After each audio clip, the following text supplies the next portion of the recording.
I went up to give some greens to the chocolate.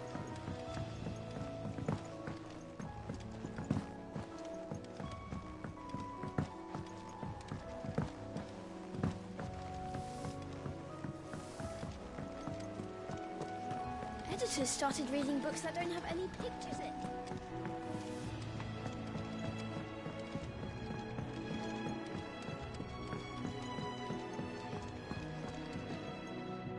Sorry to keep you waiting, Mid. But you'll be pleased to know that work on the shielding is underway. You found something for it? In a manner of speaking, Harpocrates knew of a substance that's highly resistant to heat, a coating that should provide the protection you need. He's supervising the construction and testing of the shielding as we speak.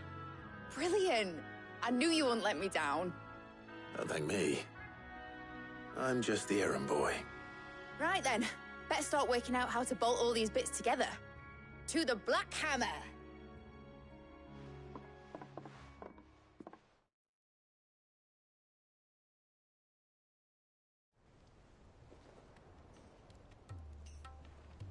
You know, when I got into the smithing game, I thought I'd be making swords and shields, not thermal bleeding didgeridoo-dahs. Displacement stacks. Same difference. Whatever you call it, I ain't putting it together in here. It's cramped enough as it is. Let's take this outside. Mid, you get all the parts lined up on the deck. I'll take care of the rest. On my way!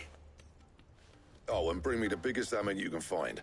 This is gonna require some precision walloping.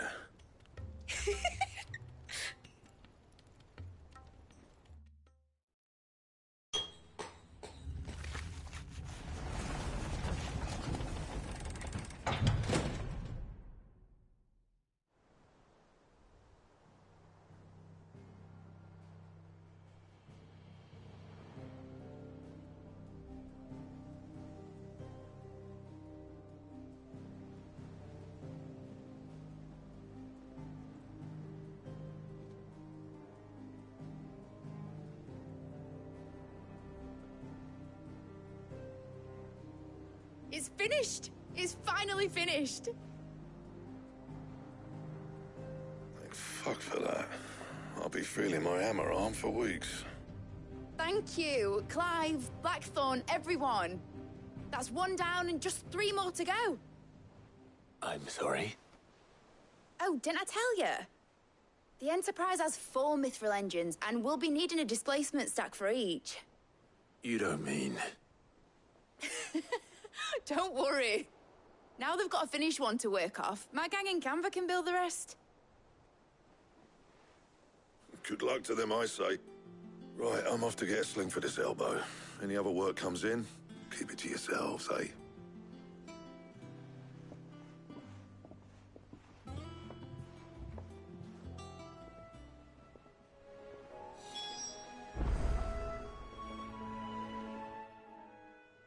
What's the matter?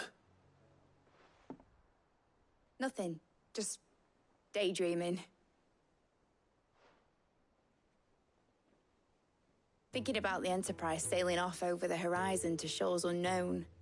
Searching for a land untouched by the Blight. Just like me and my dad planned. So if the worst came to the worst and every scrap of soil in the Twins turned black, we might still have a chance. That's what she was meant to be. You see, one last chance just in case we needed it. But now she's so close to being finished, I've realized I don't want it to be that. I don't want it to be just a lifeboat for us to cling to if things get desperate. I want people to sail aboard her by choice, not from the lack of it. In a world where we're not just trying to survive, but where we can actually live. I'm working on that. And I'll do everything I can to get you what you want. Don't you always? All right. My mind's made up. As soon as the Enterprise is fit to sail, I'm putting her under your command. Sod our plans, I'm trusting in yours. Are you sure about this? Something tells me it's what my dad would have wanted. He'd be proud of you. You were gonna visit his grave, weren't you? I was. And you can come too now that your little project is finished. Right. There's just one thing I need to finish up first. Won't be a mo. All right. I'll let Otto know you're coming. Meet us in the mess when you're ready. Aye, aye, Captain.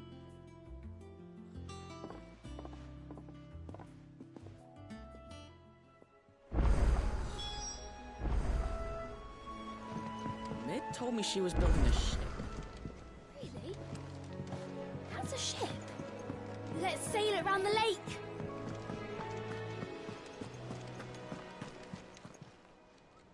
Oh, I wasn't expecting you back so soon.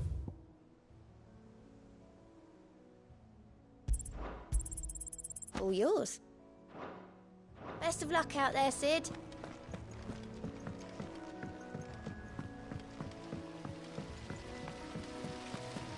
When it comes to boyish charm, Gooks has an indomitable rival in Gav.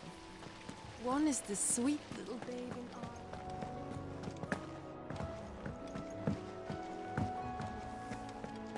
Think Mid might need some help.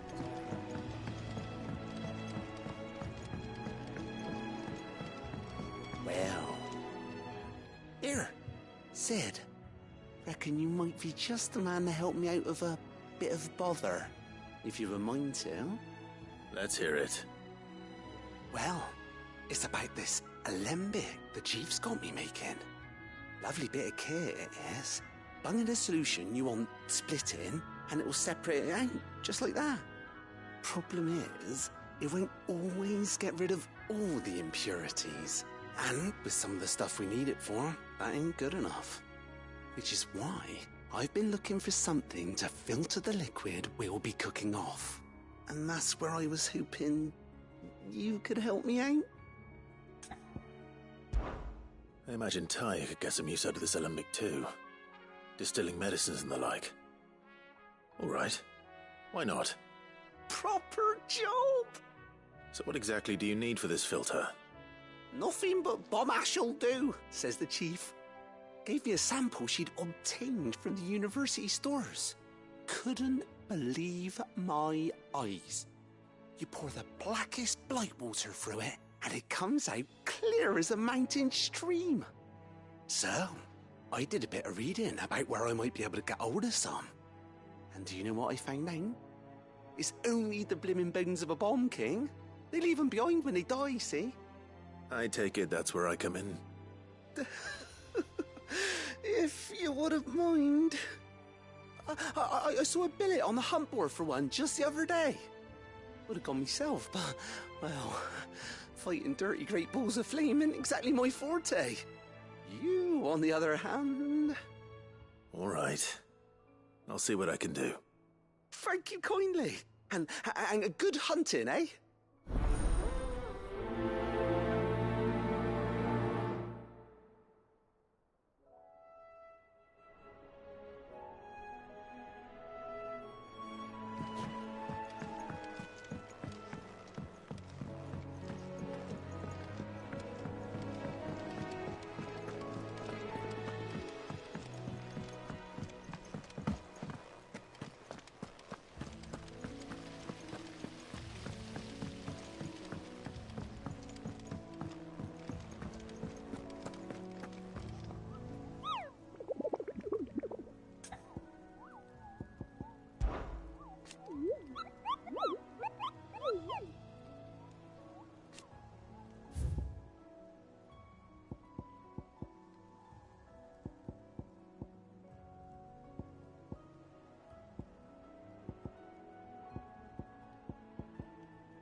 All right, Clive.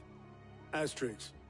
Mid finished sending half the hideaway traipsing across the twins, has she? I swear, that girl'd do anything to put off visiting her old dad's grave. No excuses now, though, eh? Not quite. She said there was one final thing she had to take care of. I'm sure she'll be finished soon enough. She said that? In those words? She did, yes. Clive?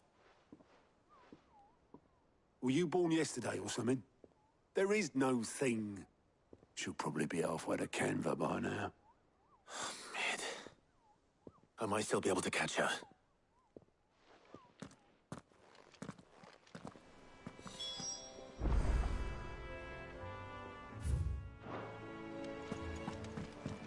Mid told me she was building a ship. Really? Is that the thing Tomes helped with? Obolus, have you seen Mid? Yep. In a boat, going that way.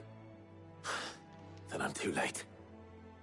You in a hurry and all, are you? Oh, I offered to take her across, but she wouldn't wait. Just paid for a dinghy and rowed off. Oars going like the clappers. Got some life in her, ain't she? But anyway, I was on my way up to see you, as it happens. Got a letter for you. Urgent, by the sound of it. One of your uncle's men said I was to hand it to you in person, post-bleeding haste. And you're here now. Thank you, Obolus. Don't mention it. What tidings, Uncle?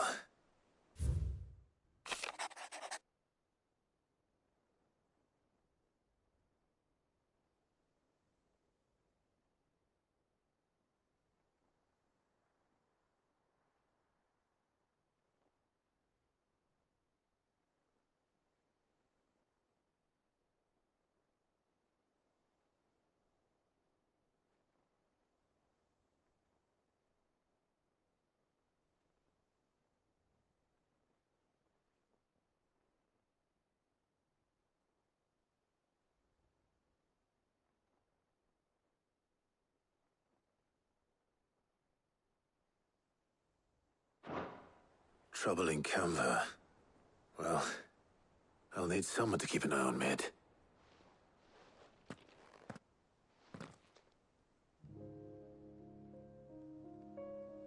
So what? Mid got us to do all the dirty work and then just sailed off into the sunset? It, seems that way. Well, nothing we can do about it now. But next time you plan on visiting Sid, you might want to tie her to something before you suggest it. Ah, don't be so hard on her. Gotta admit, the dirty work was kind of fun. Everyone pitching in and all that bollocks. Just like when we built this place. You're right. Anyway, we all set to head to the old hideaway. I could do with getting to Canva pretty sharpish. Wouldn't do to keep Lord Rosfield of the Seven High Houses waiting now, would it? Not after he asked for me personally. Gav will be leaving with me. Will you mind the place while we're gone? You can count on me. Just be sure to give Sid and the others my regards. All right. Oh, by the way, Jill will be joining us too. She's got some things to take care of, but she'll meet us there. I hope she's telling the truth at least.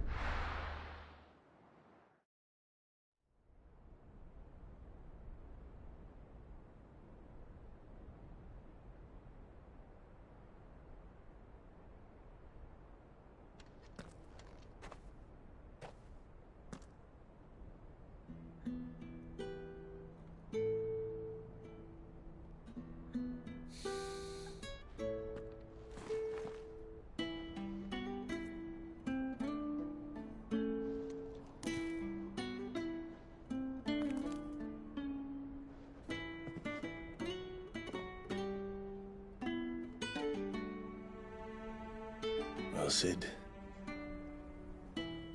I remember what you told me. But if no one is listening to what you have to say, you may as well not say it.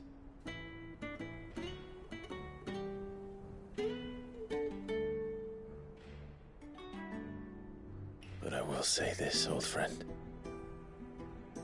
Hugo Cooker is gone. His shadow looms over us no longer. It's a pity the Phoenix can't be in two places at once. If he'd have been with us, maybe he could have done something for the Lost. Not even the Phoenix can bring people back from the dead. Life has a beginning and an end. So we must live while we have the chance. And not as slaves to the crystals, but as free men. May we join you?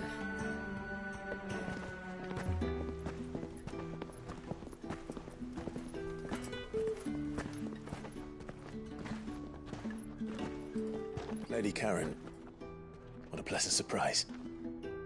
I thought I'd drop by and see how you were all doing before heading off to restock my supplies.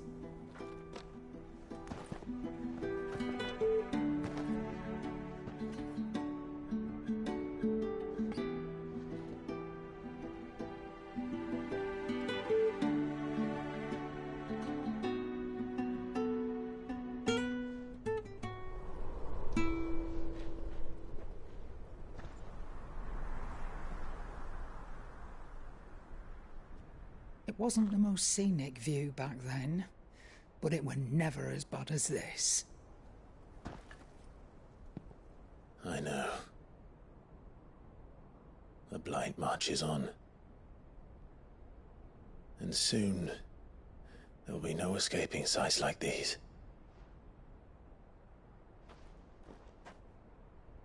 So our mission remains unchanged. We cannot stop until every Mother Crystal is gone, and their thirst for ether with them. The only one that remains in Storm is Drake's Tail in the Crystalline Dominion. Our next target. We're going to Twinside. It's the capital of the Empire these days. I wouldn't like to think how tightly guarded they've got the place. Not that that'll stop you, but we do well to scout it out before you go charging in. We would indeed. If you're off to the Dominion, you can take this great lump with you. Goods. Oh, I am sorry. Have you forgotten you're the most wanted man in the Twins? I thought you might like to disguise yourselves as the attendants of a travelling trader, assuming you've no better ideas. You wanted to buy yourself some tools, didn't you? Well, now's your chance. You're letting me go? With them? Oh, thanks, Nan! Stop that! You'll break me bones, you great galoot!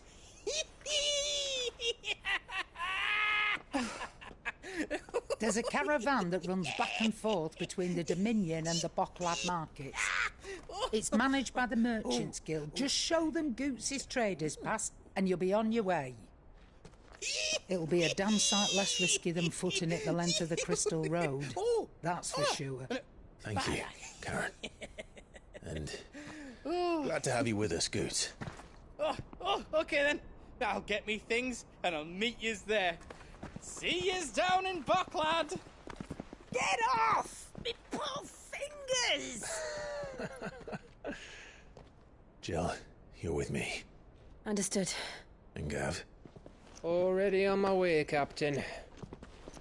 Be careful. Aren't I always?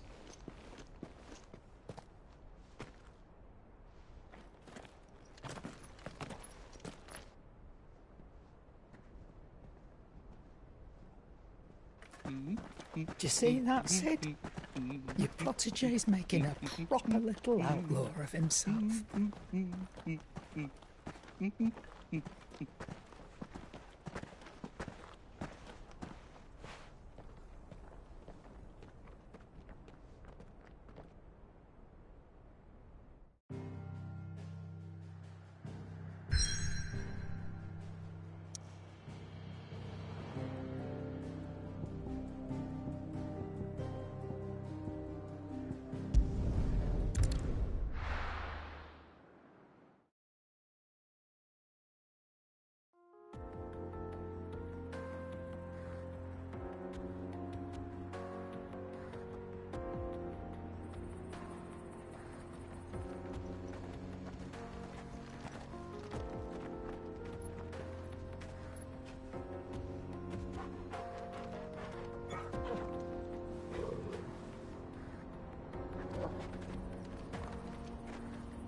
How are you feeling? Better. Thanks to Taya. I'm glad to hear it. And Torgal helped too. Didn't you, boy?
Come on.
That'll do, girl.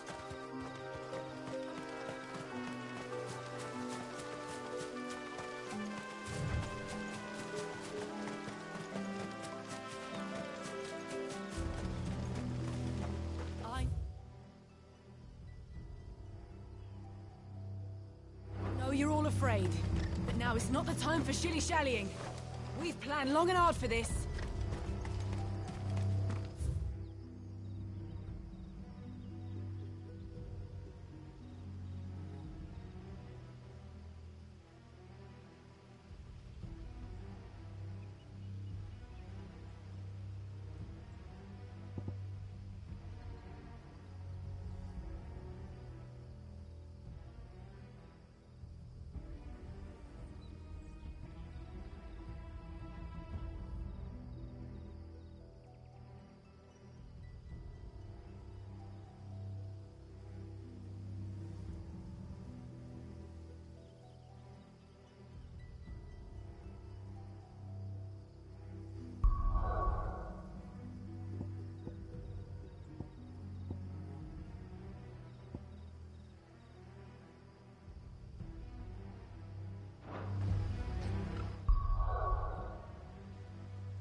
There's talk that the glass gate.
Not alone. You deserve a rest.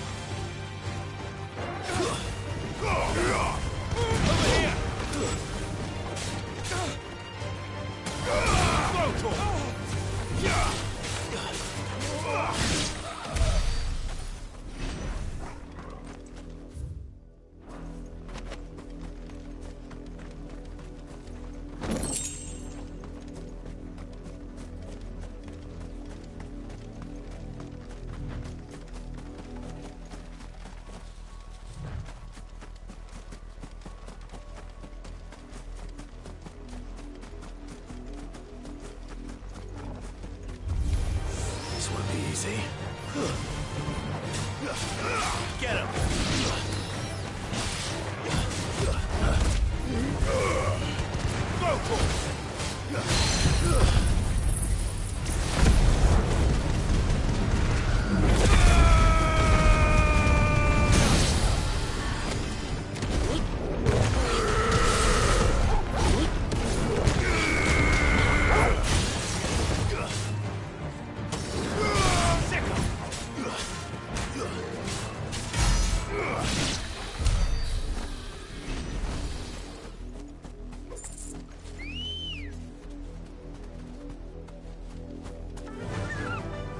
Fly, Ambrosia.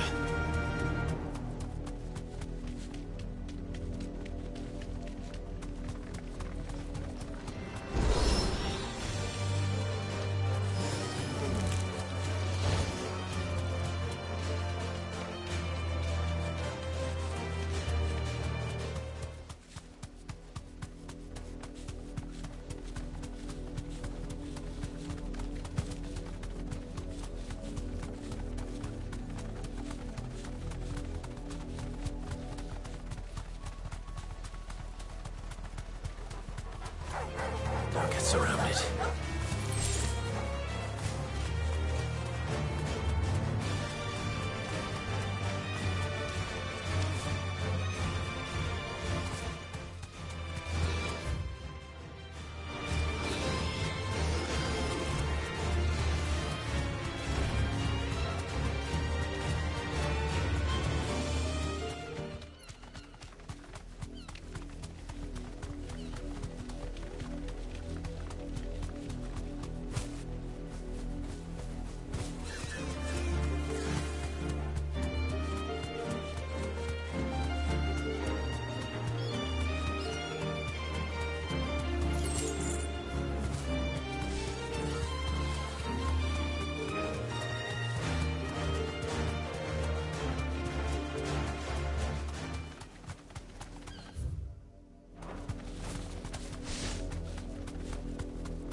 Come on.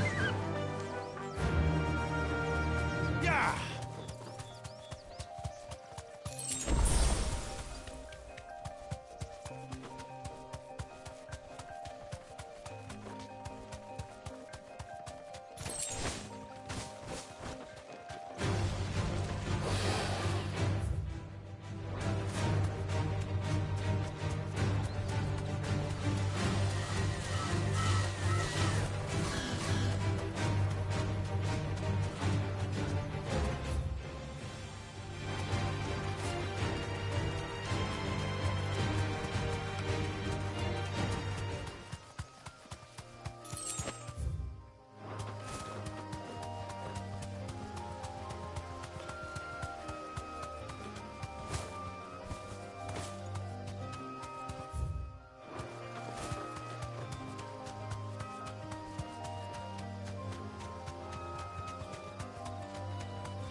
Back to the stables, girl.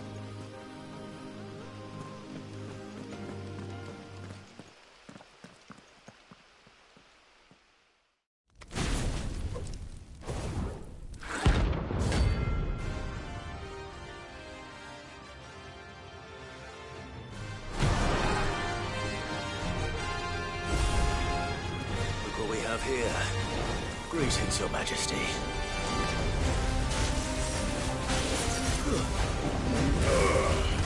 Over here! Nice try. Get him!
It's over.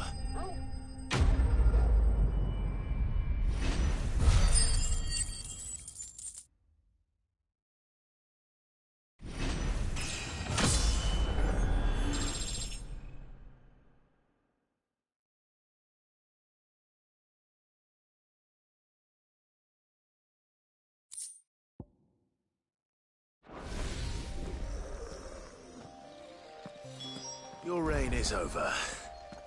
Now to collect the ash. This looks like the stuff. Let's see if there's any more.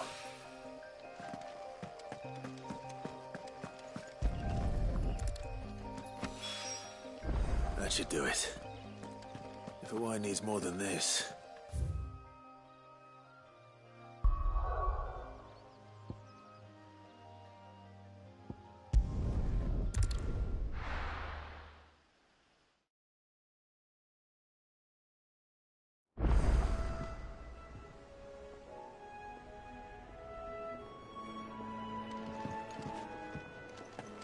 We need to find a way into Drake's tail. And we will.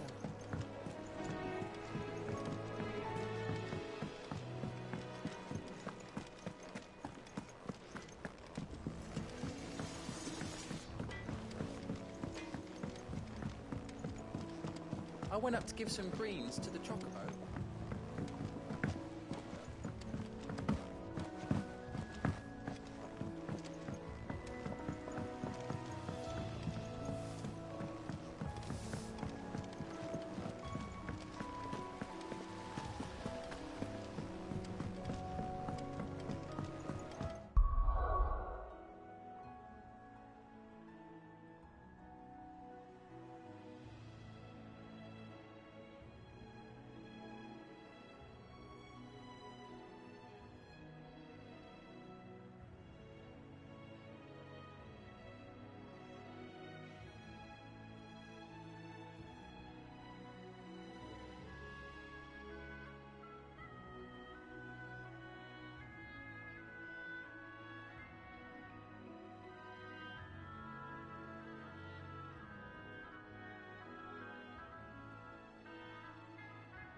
All right there, Sid?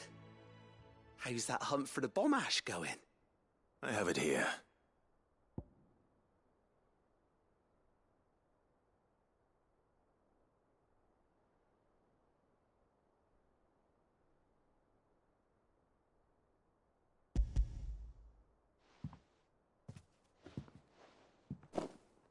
That's the stuff.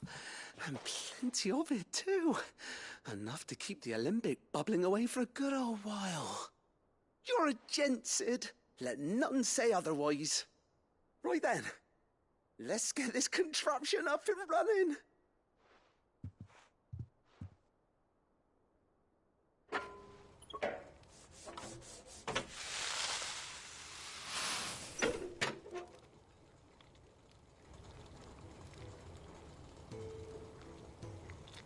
There we have it. The Telemon Alembic. And it works just like the chief said it would. Very impressive.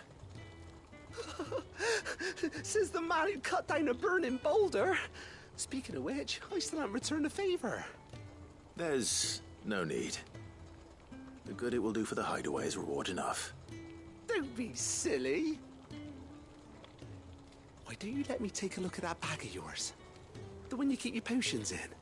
Reckon I could work some magic on that, huh? What kind of magic? Well, we happen to have isolated a substance in our test run of the alembic that I reckon will make even the toughest lever supple as anything. Thought we might use it to breathe new life into old boots and the like. Save the hideaway a few gil. Ah, I reckon if we slap a bit on your bag, it'll loosen it up enough for you to squeeze in a bottle or two more. Well, it can't hurt to try, I suppose. That's the spirit. Leave it with me. I'll only be a mo.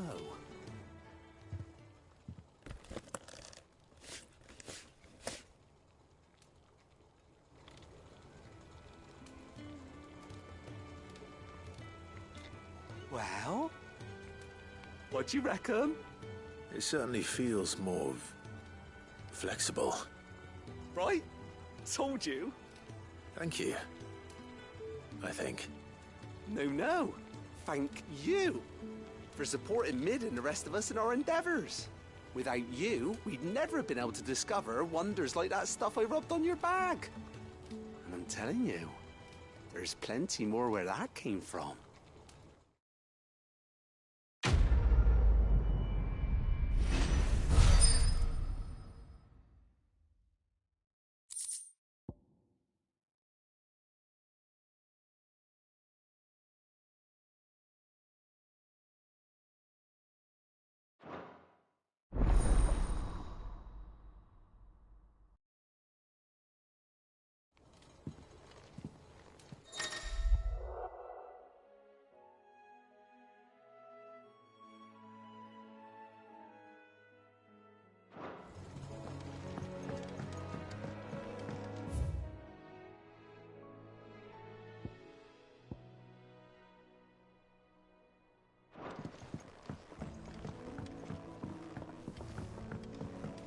Think Mid might need some help.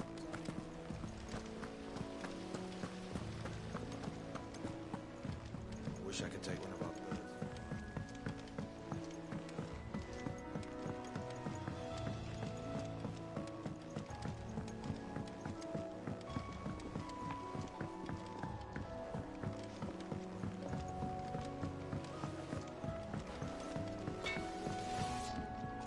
What do you need? So, what'll it be?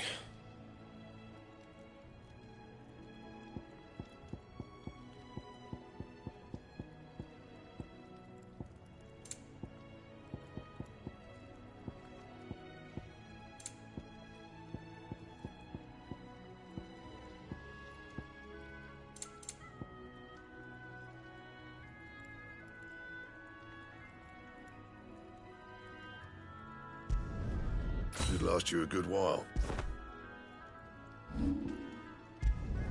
Not my best work, but it'll do.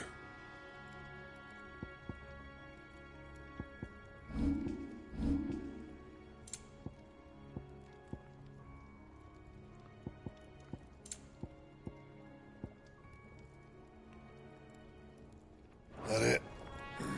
Fine.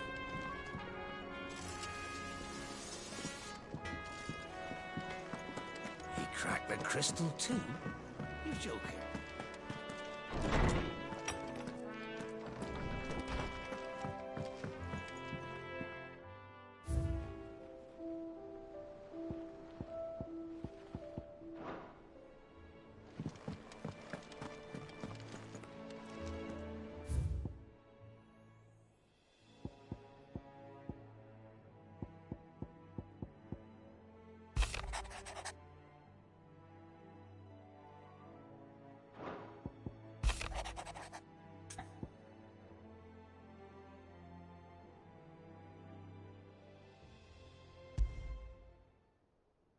Trouble with the ledgers. Shouldn't he be asking Otto for help?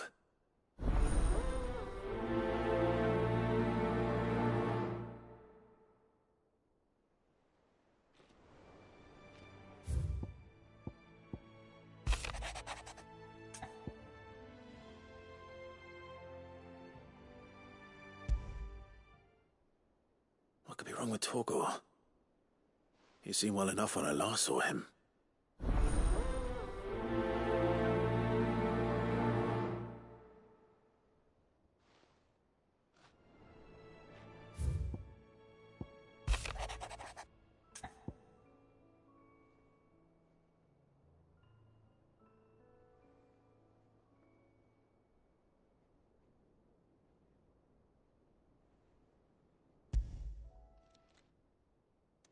Hopefully it's nothing. But I should speak to Blackthorn just in case.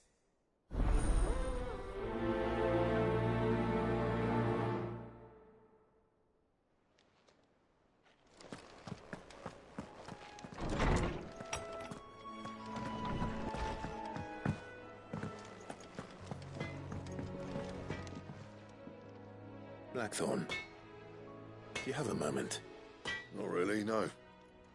This won't take long. I just wanted to ask how you're getting on. August was worried about you, that you might still be doubting your craft, even after learning the trick of that cuirass. Is there something else weighing on your mind? Perhaps sharing your thoughts might help. That bastard's like a dog with a bone. Still, you've got a keen eye, I'll give him that. He's just, well, Karen showed me something. Something I've never seen before. And that was? A sword. An odd-looking thing with a single-edged blade. The metal itself wasn't anything to write home about, but fuck me, the edge on it. You could slice a man clean in two with a weapon like that, and he'd be halfway home before he even realised he'd been cut. So that's what's troubling you? No. Not troubling me exactly. More distracting. Can't stop thinking, how do you get an edge that sharp? It's driving me mad. And if you knew how to do it, we could arm the curse breakers with even better blades. That's about the size of it, yeah. I'll see what I can find out. Sharper swords are always welcome. And we can't have our master blacksmith being distracted. You're a soft touch, you know that. But I can't say I'm not grateful for it. Good luck, eh? Thank you. Let's see what Karen knows about this sword.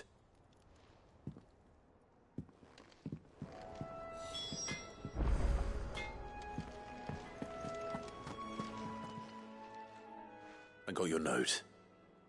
You think something's wrong with Torgal? So you can read. Congratulations. But I didn't say I were wrong with him. I said something weren't right. He's not been eating me treats. He used to love cracking the bones from Molly's boiled brown, but now he won't so much as look at them. Didn't like him. Which is why I'm of a mind that his mind's on something else. You've not been working him too hard, have you? No harder than usual. Is that it, boy? Do you need a rest? What was it you said he was? A frost wolf? That's what the lawsman seems to think.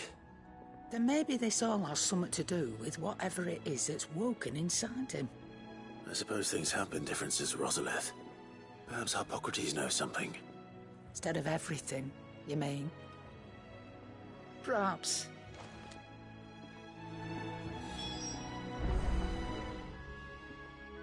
You're looking well, Karen. What do you want? Out with it. I want to know about the sword you showed Blackthorn. Single-edged and extremely sharp. Running around after him again, are you?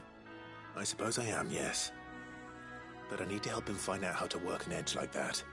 It's driving him to distraction. Little wonder, I suppose. There's not many like that make it as far as the twins, and those that do go straight into private collections. Which made it nice and easy finding a buyer. Can you tell me who bought it? Where is it now? You think I tell people who my clients are? Suppose you're not likely to go nicking him off me, are you now? Fine. If you stop mooning at me like that. Lord Ignac's the man you want. Delmechian bloke. Collects weapons and the like. And he's got more money than sense, which is why he's one of my favourite clients. Reckon he'll still be at the inn in Dalamil, where I left him. Thank you, Karen. Oh, and he's a touch eccentric, if you take my meaning. I appreciate the warning.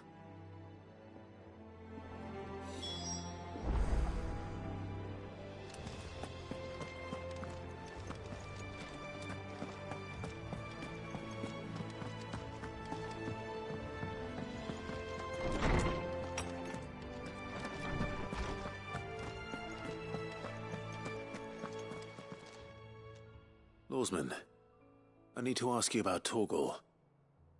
Something's not right with him. He isn't ill, is he? I don't think so. But according to Lady Karen, he seems to have lost his appetite. Which is certainly a new development.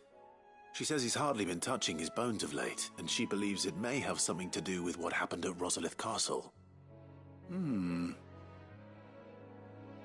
rather think she might be right, though not about his appetite.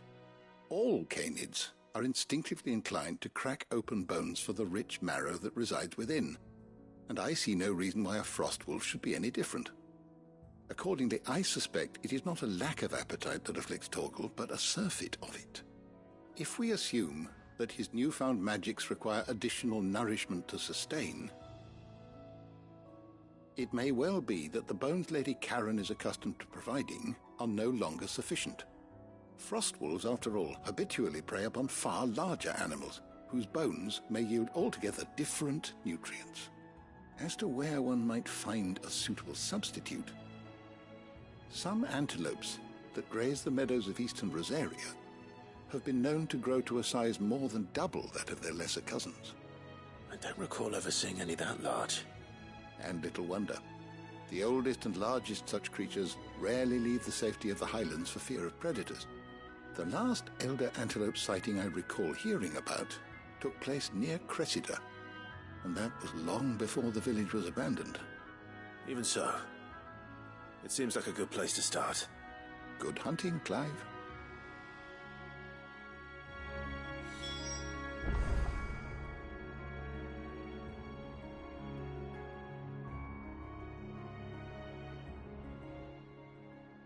How good it is to see you, Clive.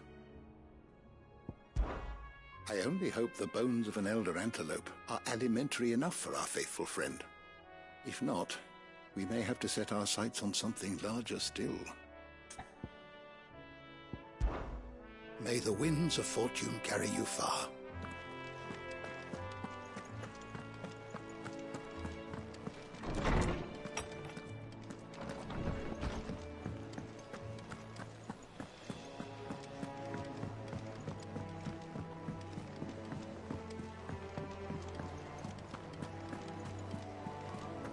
Is that the thing Tomes helped with? Mid told me she was building a ship.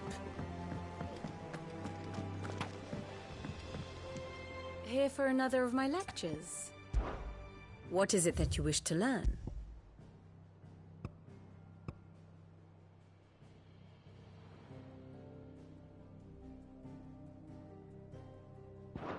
Thus ends today's lesson.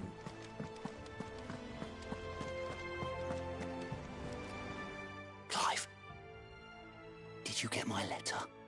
That's why I'm here. Shh. Otto might be listening. Is this better? A little. Listen, I've some bad news. It turns out the Hideaway may be slightly behind in its payment to certain lenders, and it may be my fault. But I swear to the goddess, I thought I had the numbers square. Sadly, that square turned out to be more of a circle. Zero, you might say. I can straighten it out, I swear, but it's going to take some time, and I'm going to need help keeping it from Otto. Bit late for that, I'd say. There you are! What a surprise! So let me get this straight. You forget to pay our lenders what they're due, and instead of coming straight to me, you get Clive to come to you. In the hope he'll dig you out of the hole you've dug for yourself. Clive, the man in charge of the place you've been cheerfully trying to bankrupt. And you thought this was a cunning plan. Why? Well, who needs paying? Oh, just Martha. And the dame. And, well, Lady Karen. But only 500 talents. We owe 3 of our most trusted friends 5 million gil. Each. 5 million each. They lent us the bulk of the money we used to rebuild the Hideaway, you see, and, well, I must have made some sort of oversight. Those ledgers were my responsibility, and it was my decision to entrust them to you. This is my fault. Do we have that much to hand? I can always ask my uncle. No, we don't. And no, you won't. We've lightened Lord Rosfield's purse enough.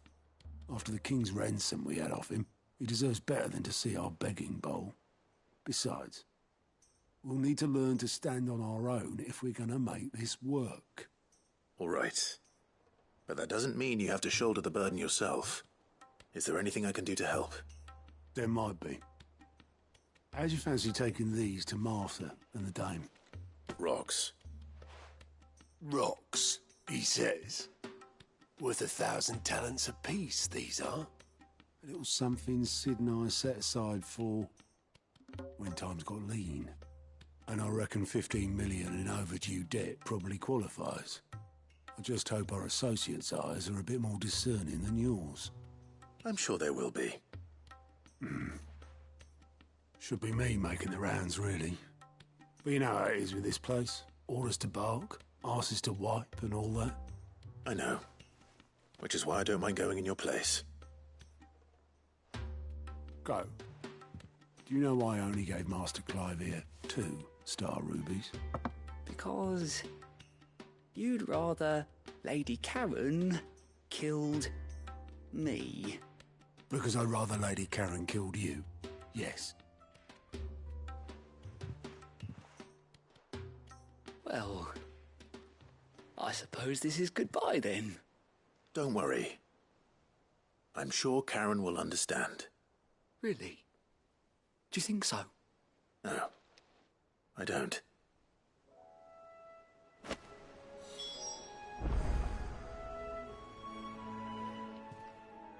How are you doing? I'm sorry to drag you into this. It's just I couldn't think who else. Quick look.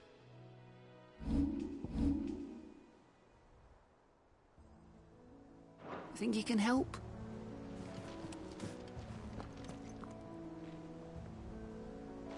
Goat means well, but when he ain't overseen, things can get overlooked. Clive. Here you go.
This used to be a trade route for merchants crossing the Scars, till the Republic laid a road wide enough to let wagons pass, and all official traffic moved there.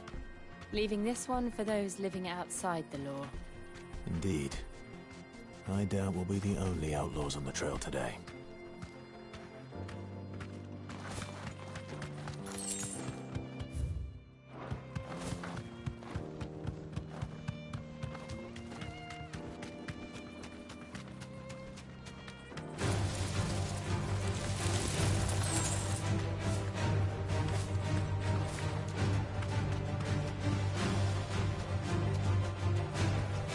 Safe. So what do you think? Really? It's as bad as that? Oh, aye. There's trouble up ahead. And too much of it for us to handle. I take it there's danger on the road. Oh, what about this fearsome-looking fellow? You think he'd be equal to the task? Well, no doubt. Assuming he's willing to hear us out. Well met, friend. My brother and I have been tasked with finding a merchant's missing cart. You seen it by any chance? How does a merchant misplace his cart? Oh, the man's a coward. When he thought goblins might come a-snarling, he ran, leaving his livelihood abandoned in the pass. He sent the 2 of us to fetch it, but it's gone. Now, I'm not much of a thinker, but I know the work of thieves when I see it. My brother's right on all accounts. And by my estimation, the bastards are lying in wait just down the road. We may have seen our share of action, true, but we've not got the skill in arms to boldly brave an ambush. You, however, have the look chances. Well, if I'm going to have to... You've clearly got... Well, now, reckon he... All right. No, you just put...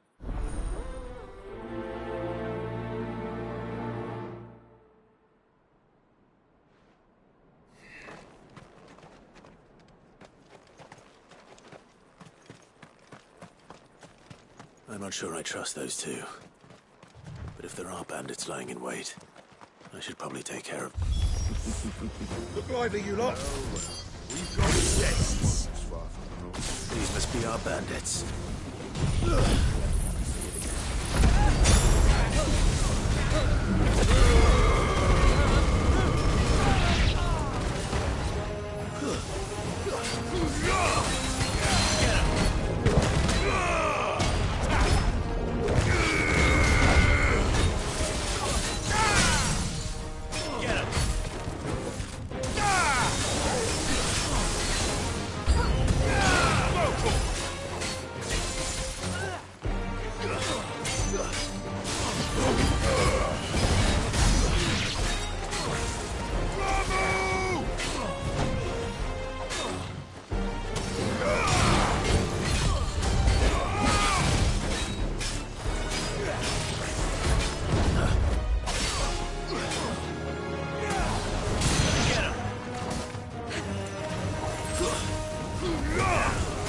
Farewell!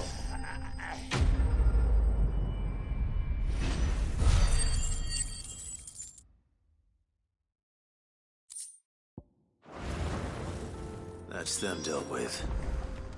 Now, where's that cart?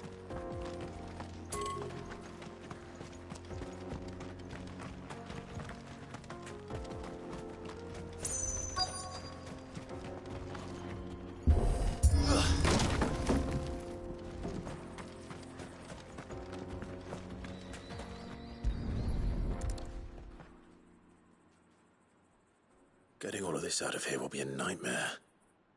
Seems we've found ourselves the right man for the job, wouldn't you say? Found the cart and didn't leave a single bastard breathing. Our merchant friend will be delighted. And how exactly will he be getting his goods out of here? You leave that to us. After all, it'd be wrong to make such a fine warrior haul cabbages to market. You've done your part. And that's all you need to worry about. Here.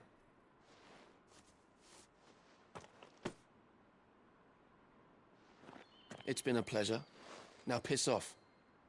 There's no need to be so rude, brother. What if we want his help again next time?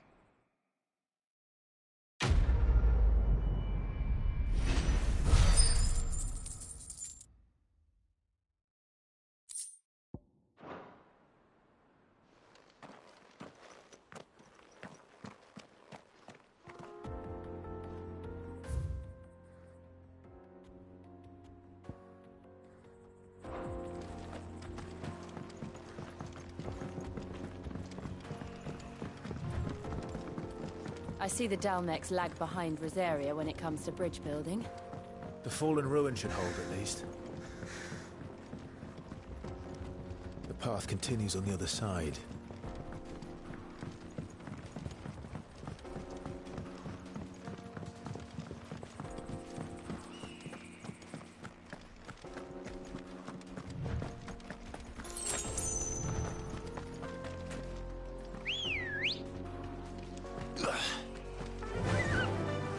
Run like the wind.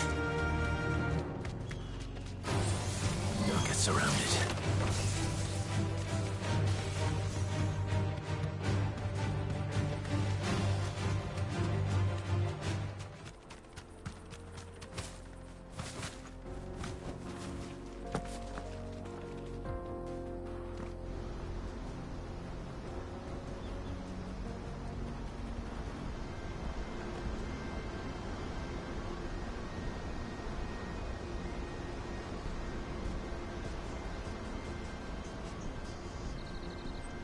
So this is Zemeckis. The land of the gods. It's even more impressive than I imagined. I remember being captivated by the story as a child. Long, long ago, man was overcome by avarice and challenged the gods in a bid to win their power. The final battle took place here, at these falls. Or so the legend goes. If anyone ever manages to plumb those depths, perhaps we'll learn if there's any truth to the tale. That the gods emerged victorious and punished man for his defiance by visiting upon him 2 curses. Dominance and bearers. To tell the truth, I always thought it strange that the dominant and their icons were deemed a curse. Back home, the dominant inherited the throne. They were admired and exalted, not spurned. Whenever I got to that part of the story, I always assumed there must be something I'd misunderstood. You had a lot of storybooks, didn't you? In your room, I mean. When we were young. The old legends were always my favorites. Epic battles between gods and men. Father encouraged me to read as much as I could. He thought it good for my education. You really were a boy like any other, weren't you?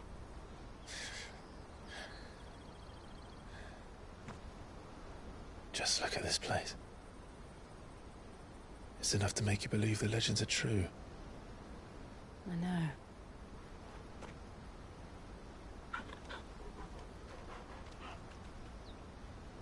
We're not far from Boklad. The road will be busier up ahead. And we'll have to keep our wits about us.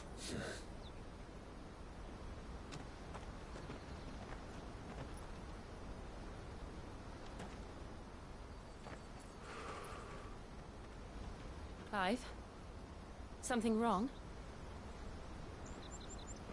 Nothing. It's nothing.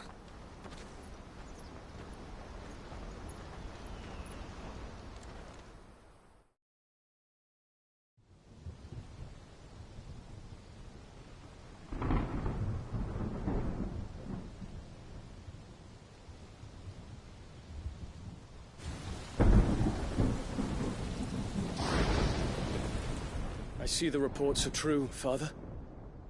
You have surrendered the throne to Olivier. I have. Emperor Olivier shall rebuild the Holy Empire of Sanbreque.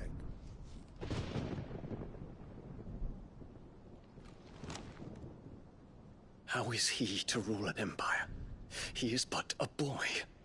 I shall advise him until he comes of age. Father, please. Or for as long as I am able. The empire we seek to build needs young blood to rule it, and I can think of none better suited to the task.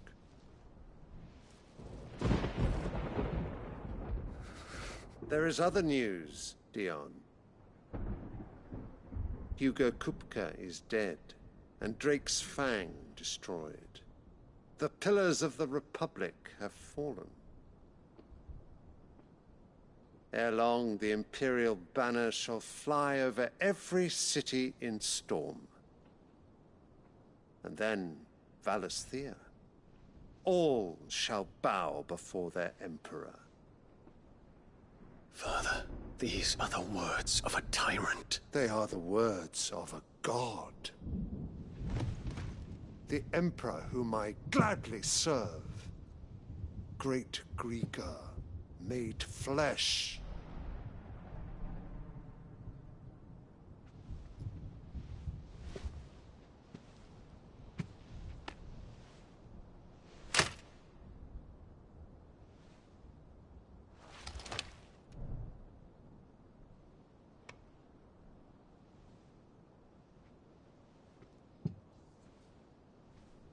Return to your camp, Dion, and ready your forces.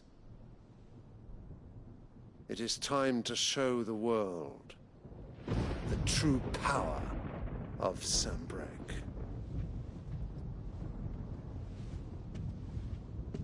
Father. I find you much changed. Is this truly the path you wish to tread? Or are these the ambitions of another? Of Ultima, perhaps? What nonsense is this? I speak my mind, and my mind only. Though I do owe Annabella thanks for reminding me of certain truths regarding the nature of nations, of rulers, and of the divine. You would trust the words of this traitress? She betrayed her country. She slew her husband. You have ever been an invaluable servant to Sanbreque, Prince Dion. I trust you will continue to serve your Emperor in the wars to come. The canker! Silence! Insolent wretch! You will bend the knee. All else is heresy. Sire, forgive me. This audience is over. Come, your Radiance. The Rowena Syndicate awaits your pleasure. Oh, not another meeting with silly old men. They're so boring. I'm hungry, Father. Can't we have luncheon instead?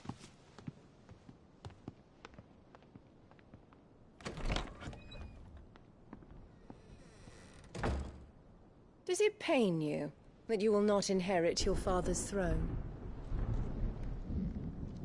I have suffered worse.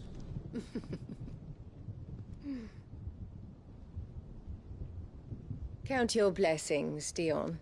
For a base-born child to be chosen by Bahamut is miracle enough. You have risen high on his wings, but you shall rise no higher, lest your impure blood stain the throne. What do you know of my blood?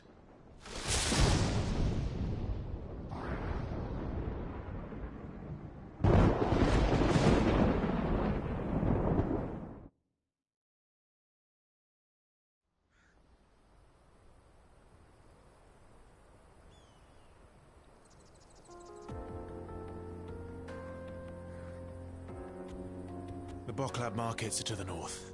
We just need to hug the coast.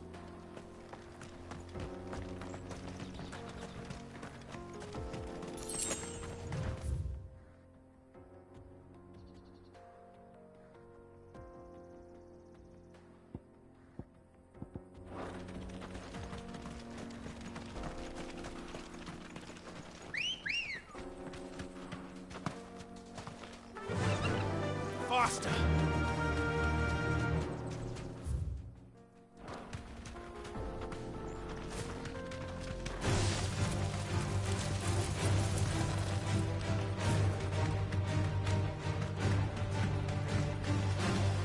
Infiltrating the Dominion won't be easy with the Imperials on high alert. No.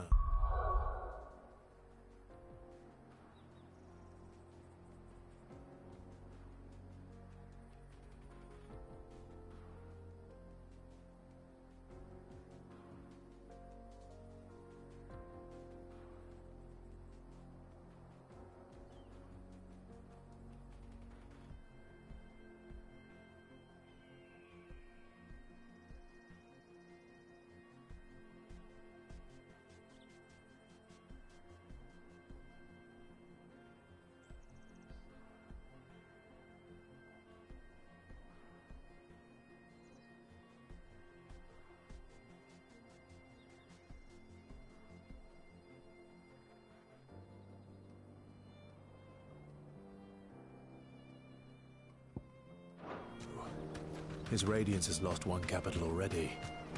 We can be sure Sylvester will do everything in his power to hold on to Twinside. His troops are well-trained and increasingly battle-hardened. But it's not as if we can wait for the siege to end.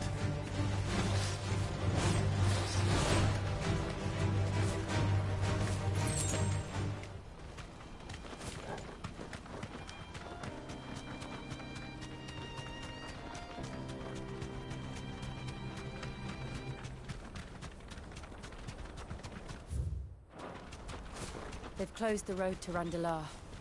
If the siege breaks, they'll need more than this to stop the Imperial legions marching on the capital.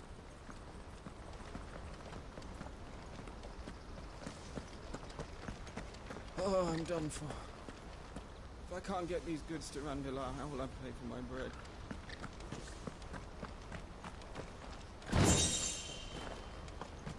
If you haven't got a pass, you're not...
More refugees.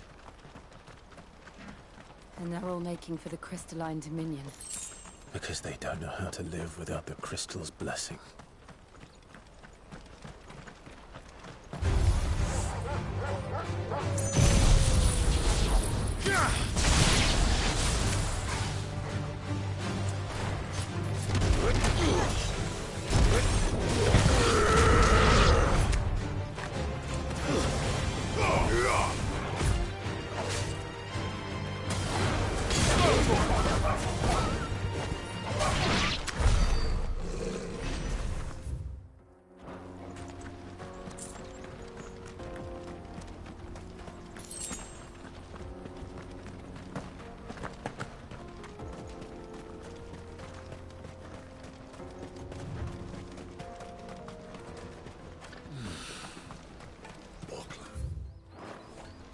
There are no crystals here.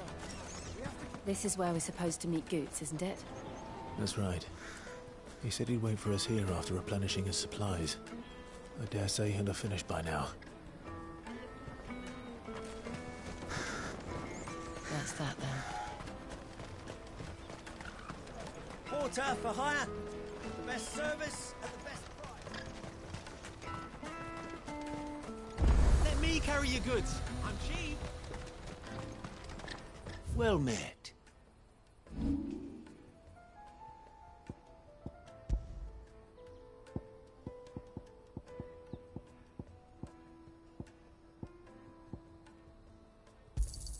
Thank you. Just what I was looking for. Thank you. Just what I was looking for.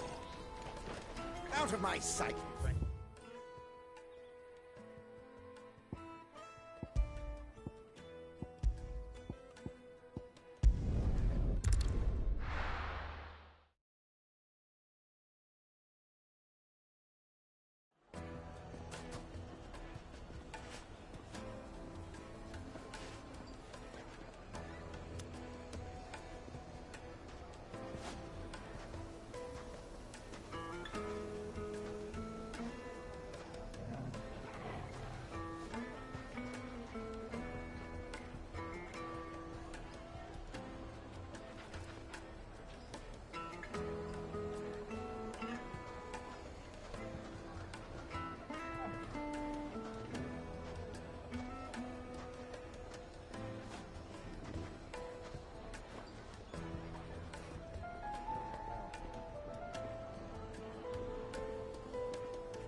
People take notice of wealthy men. Shouldn't be too hard to track down Karen's collector. Back again, are you? Any more trouble and you'll be barred for life, however deep your friends' pockets might be. We don't know for sure. It could have just been a tremor.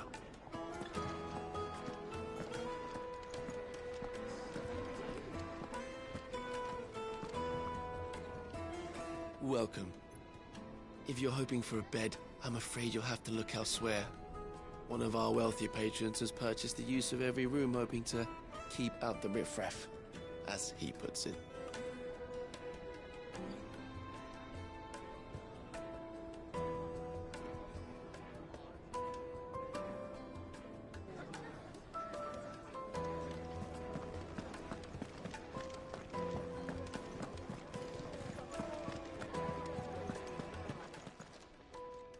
My reputation will be ruined! Ruined! Calm yourself, Lord Ignac, I beg of you, before you do yourself a mischief. Pardon the intrusion, but... Out! Get out! I paid for these rooms so I wouldn't be disturbed. Leave me be!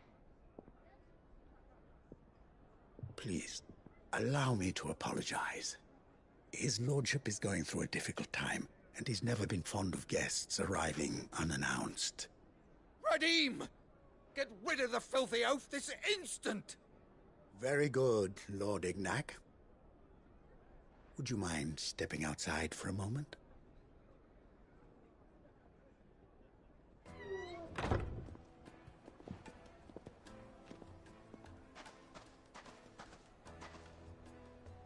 I'm sorry if I've caused you any trouble. That? No. That's just how his lordship is. Though the morning's events have left him somewhat fractious. He has been dispossessed of his luggage, you see. The thieves also made away with a considerable amount of coin. Coin the innkeeper will soon be keen to collect. I don't suppose a certain blade was among the stolen items. A single-edged sword. It was purchased from a merchant friend of mine. Ah, you know Lady Karen. Yes, I'm afraid it was. Then I'll retrieve Lord Ignac's luggage. But I have one condition. You have but to state it. You are welcome to anything that is within my power to grant. I want an audience with Lord Ignac. A few minutes should be enough. Then I'll be on my way. A condition I would be a fool to refuse. Of course, you shall have your audience. I don't suppose you saw where the thieves went? I did not, no. Though some discreet inquiries made on his lordship's behalf mean that I know where you might find them. The bandit's bed. Every ill-gotten coin in Dalimil is said to pass through that disreputable corner of the Val Croix. And that's where I'm heading.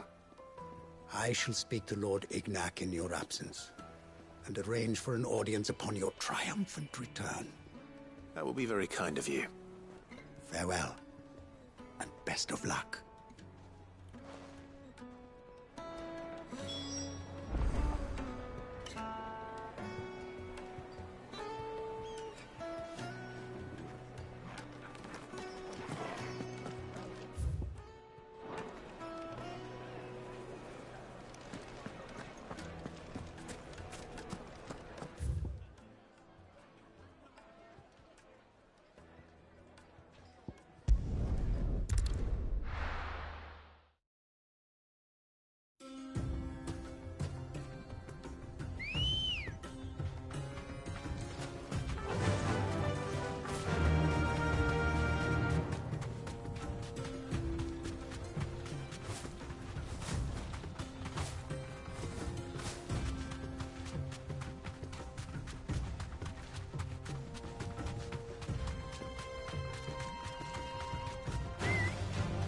Damn vultures. Preying on the trade caravans. You've picked the wrong target.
We've got company!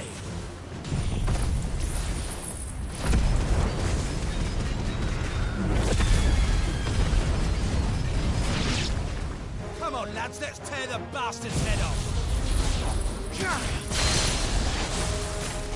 This one!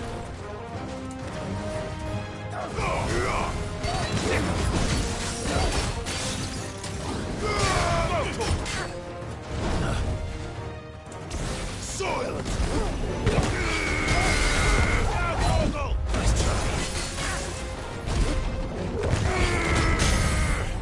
Over here!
This must be Ignac's luggage. Nothing seems to be damaged. All right. Let's get it back to Dalamil.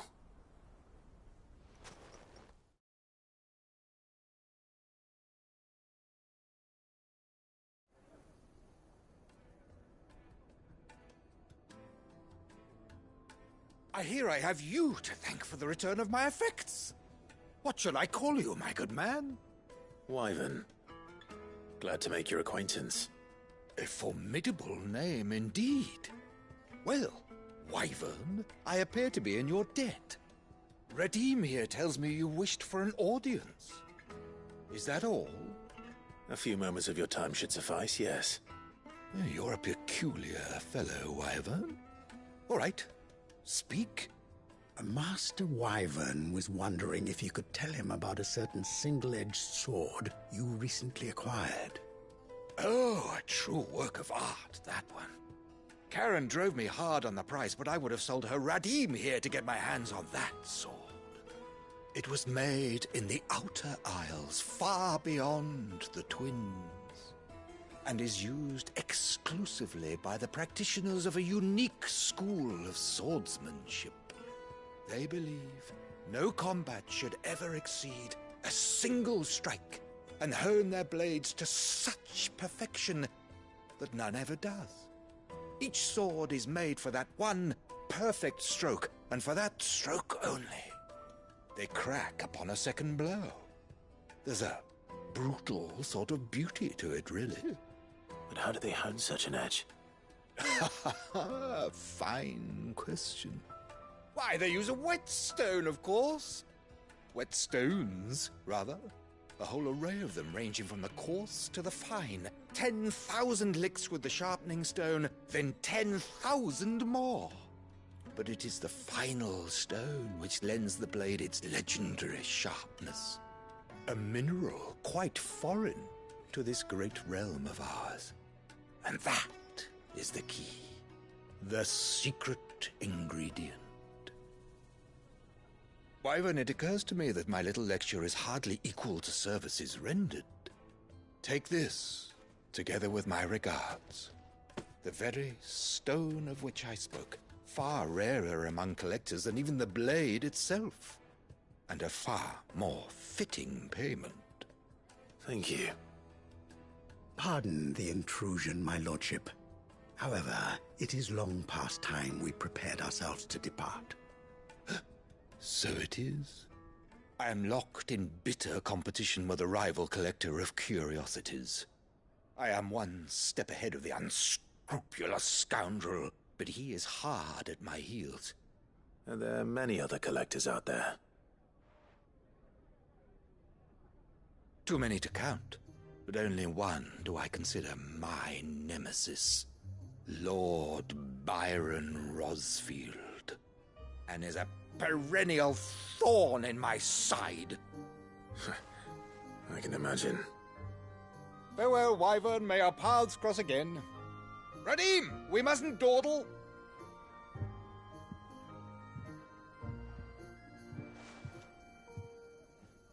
I think his lordship is rather taken with you, Master Wyvern. Thank you again for your assistance. Coming, my lordship.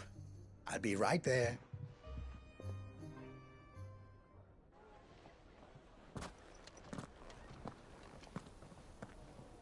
Trust Uncle Byron to find such an interesting rival. Now, let's see what Blackthorn makes of this whetstone, shall we?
Clive, we weren't expecting you.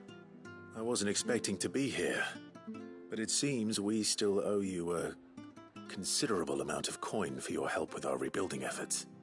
And though I doubt it's what you were expecting, we were hoping you'd take this as payment.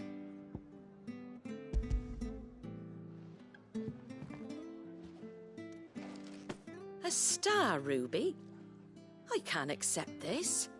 It's worth at least twice what you owe me. More if you can find yourself the right buyer. Think of the difference as interest. Interest? If word got out I charged that much, no one would ever borrow from me again. Anyway, why are you the one here asking me about this? I'd have expected Otto. Bit much sending the Lord Marquis out to settle your debts, isn't it? The old goat working himself to death again? Something like that. Most days I think he's the only reason the hideaway's still standing. Same as always, eh? Back when the place was nothing but a twinkle in the eye of a recently retired Lord Commander, word is he was the first one Sid reached out to. Probably knew that without his strong arm and level head, the idea would never get off the ground. Sid may have been the face of the hideaway, but Otto's always been the backbone. And when Sid passed away, we were all worried that would be the end of it. That Otto would just give up. His death was hard on everyone. But it must have hit Otto hardest of all. But he didn't give up, did he? Quite the opposite, in fact. If I recall, he was the one who nominated you as Sid's replacement, and rallied the rest around you. I reckon what he saw in Sid, he saw in you too. And don't we all? Doesn't hurt that you're half as stubborn and twice as handsome, neither. That, and you keep good company. I suppose I do.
Let's go. Run like the wind.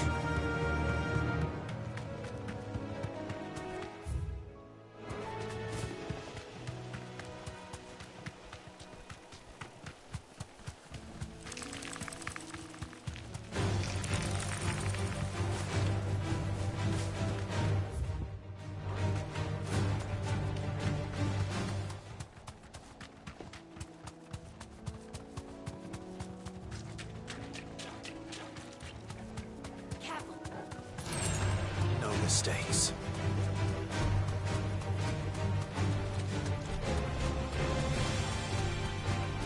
Well, it's certainly quiet. If I were a giant antelope, I'd see my just nice.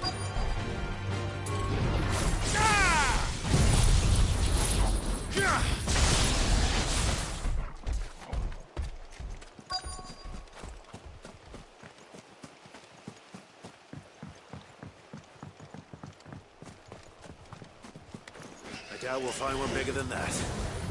You hungry, Torgal?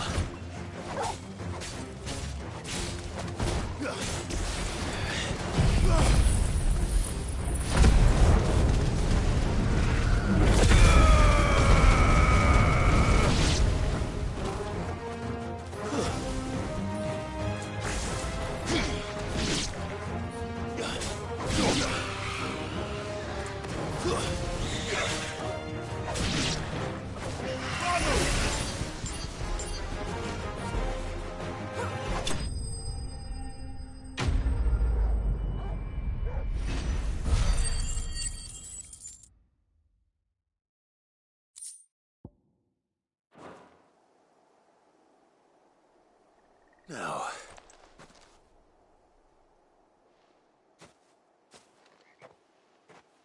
will it be enough, I wonder?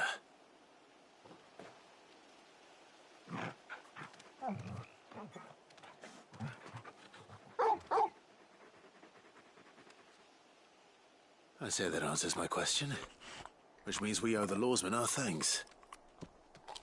You're just a big puppy, aren't you? A very big puppy.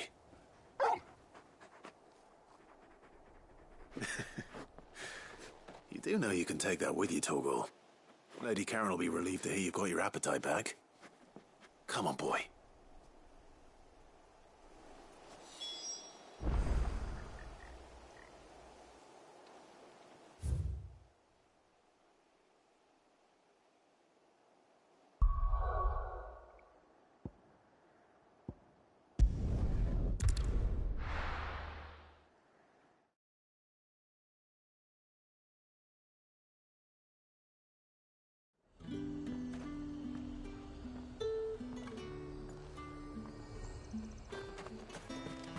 There's talk that the glass gate flood has...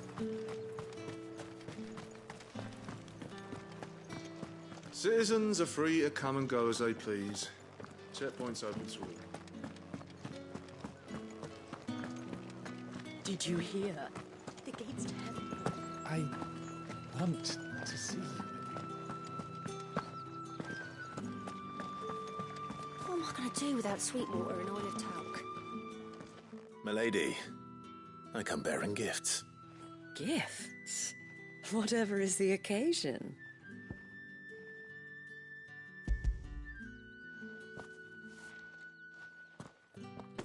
Oh my. Clive, you really have outdone yourself. Otto asked me to give it to you. To settle the Hideaway's debt with the Veil. And to compensate you for the time it took us to do so. You disappoint me, Clive. I thought you might finally be warming to me. Tell Otto he can keep his baubles. I tried to tell him as much the first time around. The man owes me nothing, nor does the Hideaway. My contribution to the restoration effort was made freely and willingly. It was the least I could do. You once told me Sid did you a kindness. I'd like to do the same. Please, accept it. For my sake. And for Otto's. For all of us. For all you've done. It is rather fetching, isn't it? Very well. Otto is lucky to have you, Clive. I doubt anything could ever replace his son. But you and the others at the Hideaway are the closest thing he has to family. Otto had a son. Long ago, yes. Sid told me Otto lost him when he was just a boy, and blamed himself for not being able to stop it. I don't know how it happened, whether there was anything he could have done, but it was clear that it weighed heavily on him. I didn't know. How could you have? I doubt anyone did. Besides Sid, I've never met a man more keen to bear his sorrows in stoic silence. An ill habit, given that both have always been surrounded by friends desperate to help them. I'm beginning to see that.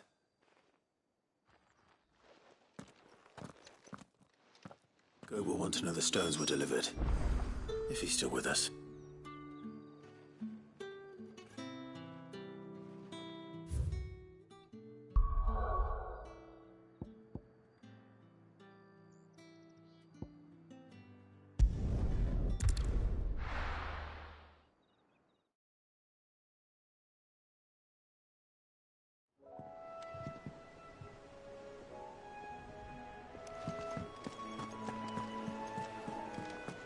Is that the thing Tomes helped? Mid told me she was building a ship.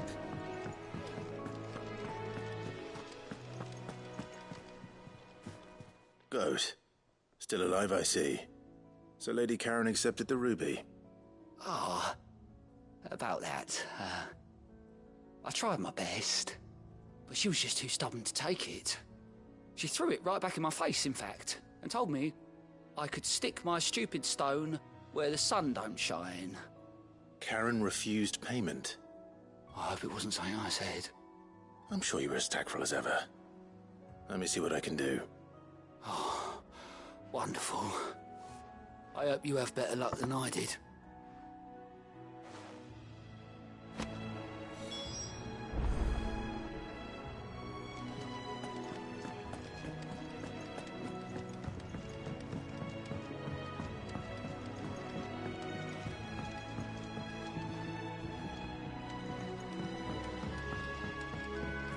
I don't know where Sid gets the energy.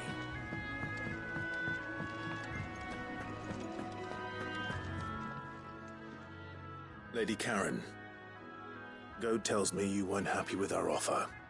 Would you prefer the debt was repaid in coin? What debt? I don't recall lending any of you lot me hard-earned gil. I may have tossed a talent or two in the Hideaway's coffers, but those were donations, and you can hardly call it charity if you go asking for it back. Of course not. But one good turn deserves another. And our circumstances have changed. Surely you wouldn't shun the gratitude of a pauper who happened to have become a prince. Oh, so you're a prince now, are you? Fine. But I'm selling it and taking what I'm owed, then you're getting the rest whether you like it or not.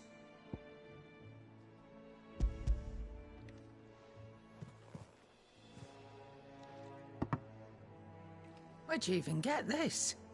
A decent trader might nab 1,000 talents for a star ruby. A canny one, meanwhile, might claim it were nicked from the belt of Sid the Outlaw himself and ask twice as much. Might be I already have a buyer in mind. Might be you even know her. A fine continental maid whose beauty's only eclipsed by a guile in commerce. You wouldn't mind, would you? Not at all. Just be sure to tell her that it's always a pleasure doing business.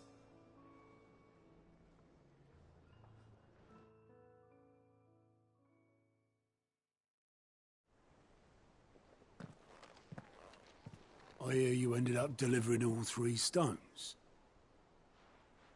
Thanks to this lump. I sometimes wonder what I pay you for.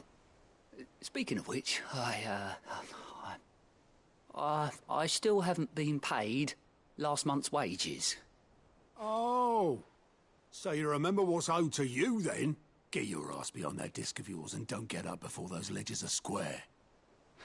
Right away.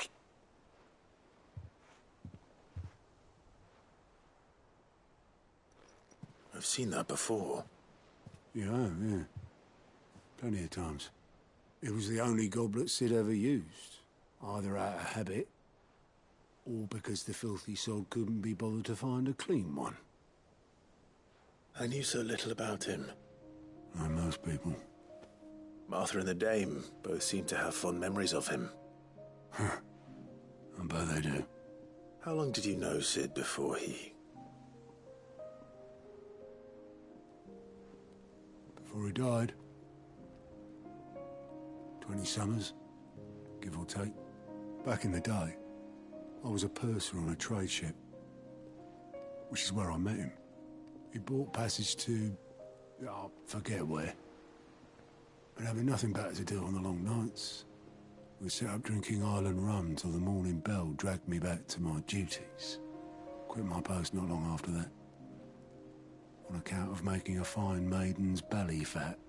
But me and Sid stayed close, promising we'd one day sail the seas again. That was before fate stepped in and said she was having none of it. The magic woke inside my son soon after his first name day, and there was no hiding his knack. Couldn't you and your family have... My family were the ones who summoned the constable, wanted the monster taken away. I couldn't turn my back on him, forget what I felt, and I couldn't for the life of me understand how they could. Luckily, Sid was of the same mind as me. It was him who stood beside me when all I wanted was to tear the whole world down. Him who cried for me when I had no tears left of my own. Him who swore he'd do everything he could to stop it from happening again. And he was true to his word, too. Left the Royal Army once and for all. His ranks, his ribbons, gone. Just like that. Threw away everything he had. All to right a wrong that no one else had the courage to face. I knew then I'd follow that man to the ends of the earth.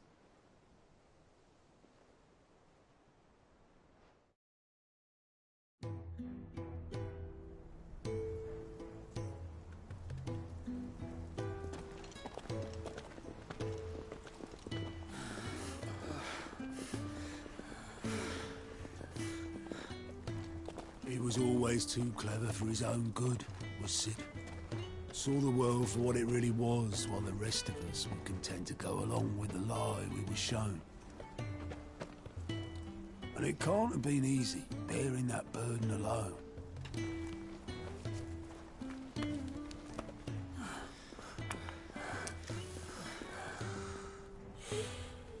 But he didn't let it stop him. He never lost faith in what he believed was right. And that gave us faith in him. Faith he'd steer us true. So I swore to myself that I'd always be right behind him, ready to catch the stubborn sod, if ever he should fall.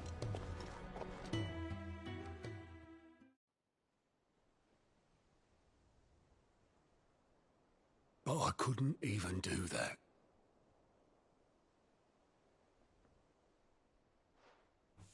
Ignore me. Just the ramblings of a tired old man. Leave that lot. I'll tidy it up in a bit.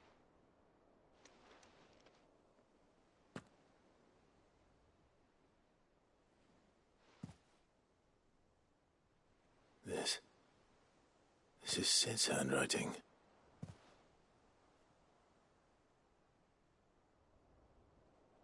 Dear Otto.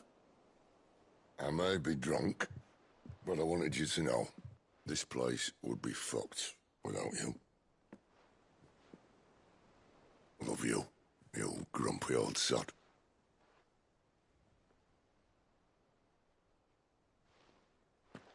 This note. Hmm? What about it? Sid was right. Without you, we'd all be lost.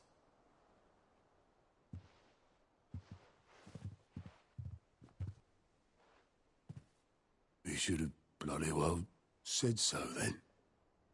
Just once. Before he went. But then, why would he? Him, or anyone?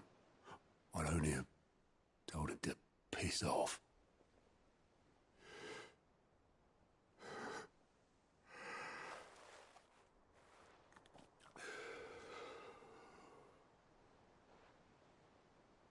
You're wrong, though. Both of you. It was never just me keeping the hideaway afloat. It was all of us. I just shoved people in the right direction. I barely seem to be able to do that anymore.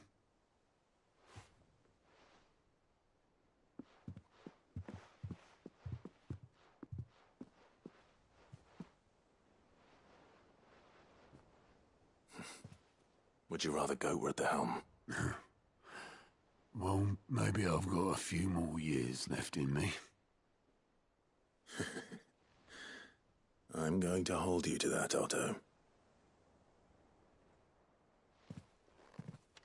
Before you go, Sid would have wanted you to have this. But that's... This'll do me just fine.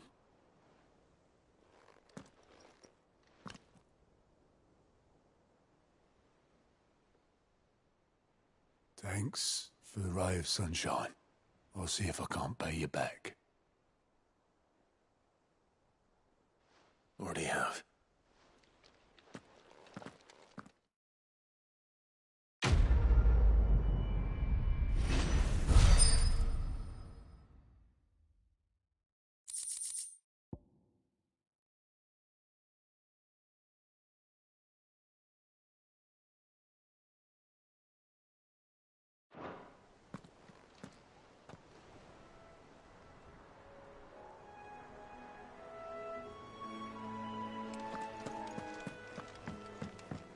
Mick told me she was building a ship. Is that the thing Tomes helped?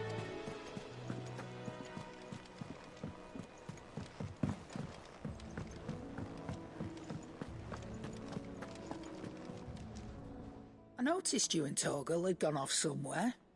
Take him for a walk, did you? You could say that.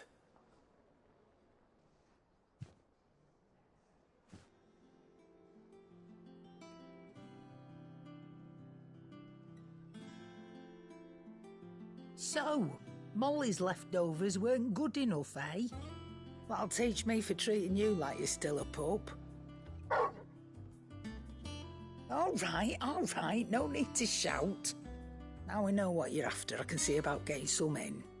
Speaking of which, I brought one for later. Can I leave it with you?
can, eh?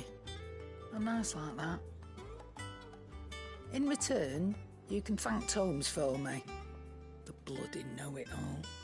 I was just on my way to see him.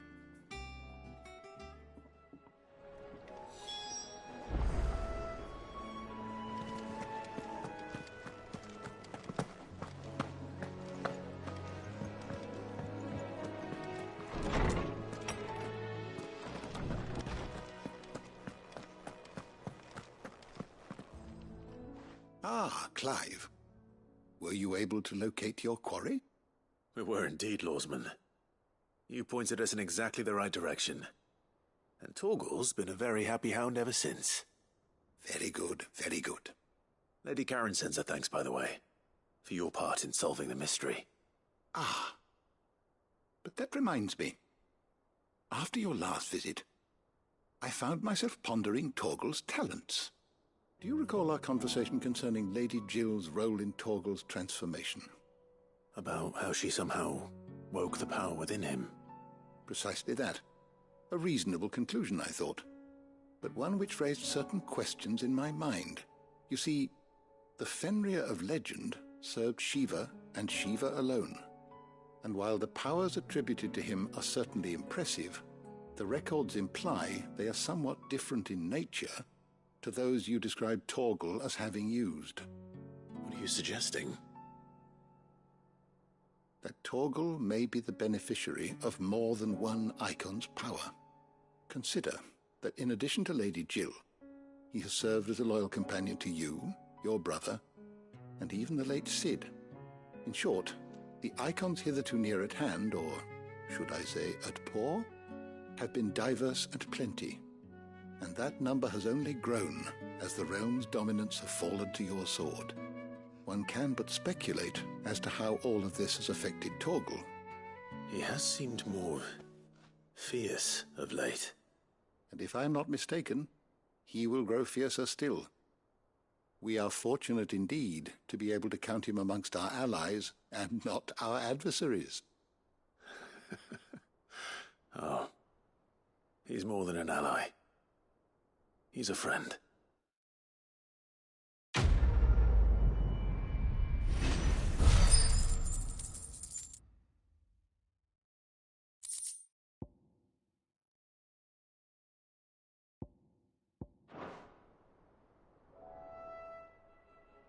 Is there something I might assist you with, Clive?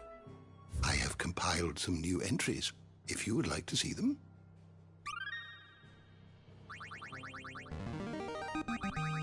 I have quite the find for you today.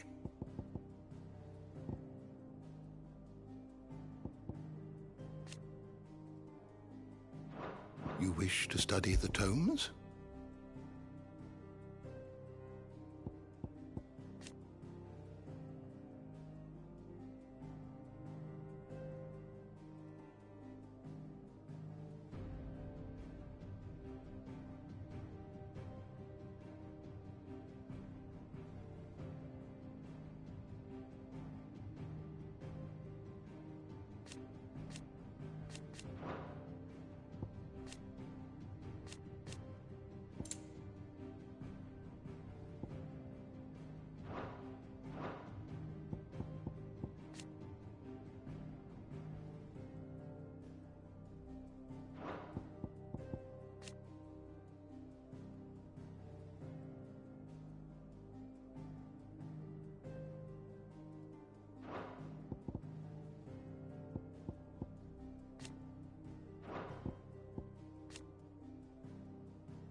the door to the shelves shall ever be open.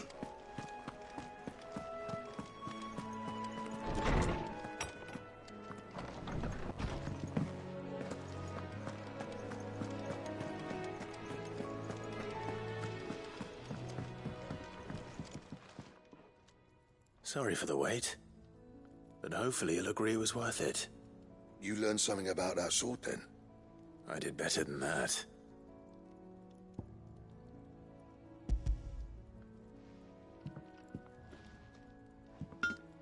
A whetstone? Yes. But not one you'll find anywhere in Valisthea.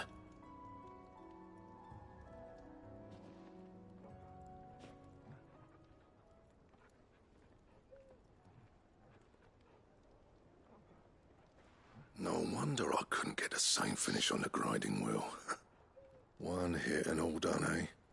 Might not be so bad if all you ever fought were duels. But good luck on the battlefield. Your second opponent would be your last, no matter how good you were. Even so, is there some way it could be used to give the Cursebreakers an edge? I think so, yeah. With this whetstone and the right kind of steel, I could probably even make a twin of the blade that rattled me. But there'd be no replacing this little rock once I worn it down to a sliver. I reckon we get a dozen swords from it, if that. Swords that the Cursebreakers wouldn't know how to wield properly, and that would see them through a single fire piece. Nah, no point trying to copy that thing. Be about as much use as a wax anvil. But finishing our blades with a whetstone this fine, now that's something to consider. And what's finer than fallen masonry, eh? Or more hard-wearing, for that matter. Just imagine it. Good Valisthean steel with an edge as sharp as any found in the Outer Isles. I won't make a copy, nah. I'll make something much better. I'm sure the Cursebreakers will be delighted. Just don't push yourself too hard. Don't you worry about me, sunshine. I've been working day and night since I was half your age, and I'll still be here when you're long gone. Hey, thanks, Clive. I mean it. I owe you one, August too. It's good to know someone's looking out for me. He'll be happy to hear you said that. And I'll see that my debt to you's paid. First new blade I make's got your name on it. You come and find me when you've got the materials. All right. I will.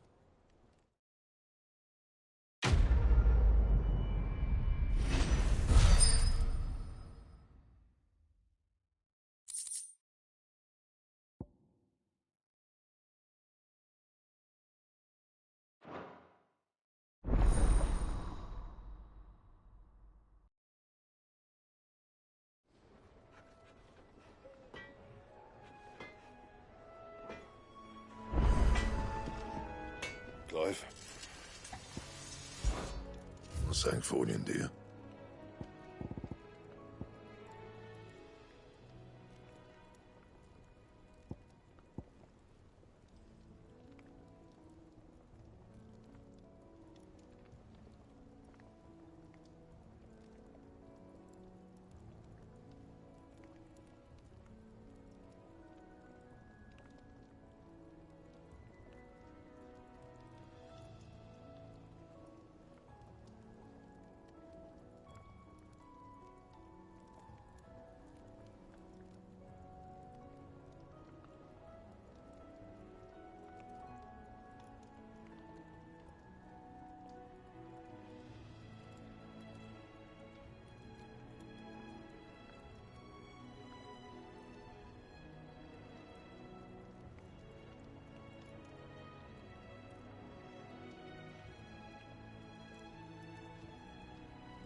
Anything else?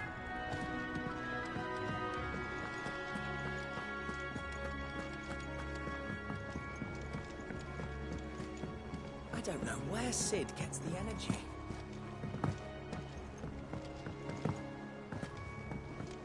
Mid told me she was building a ship.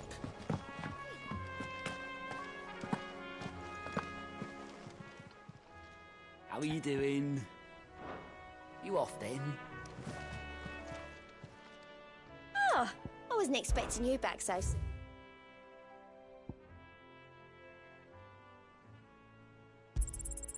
You earned this. All done?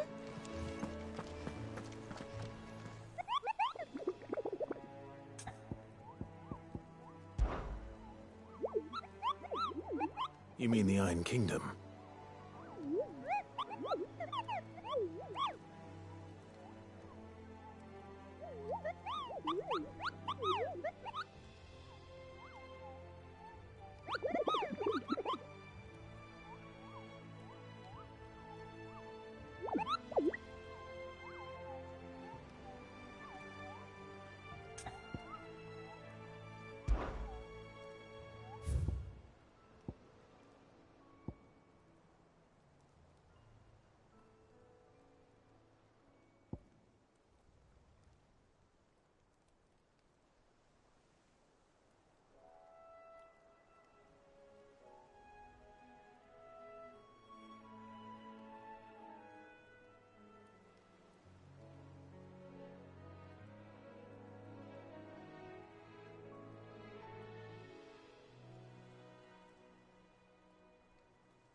Come on.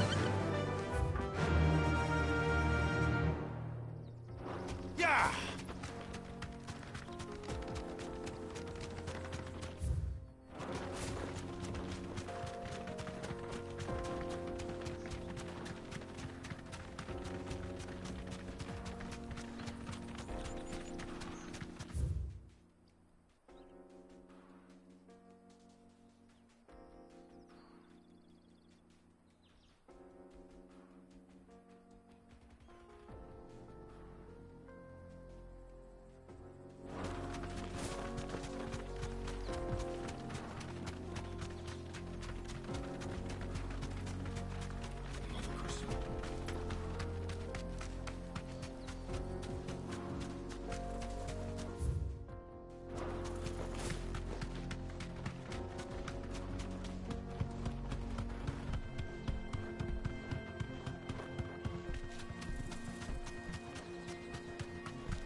Playtime for the pack, is it?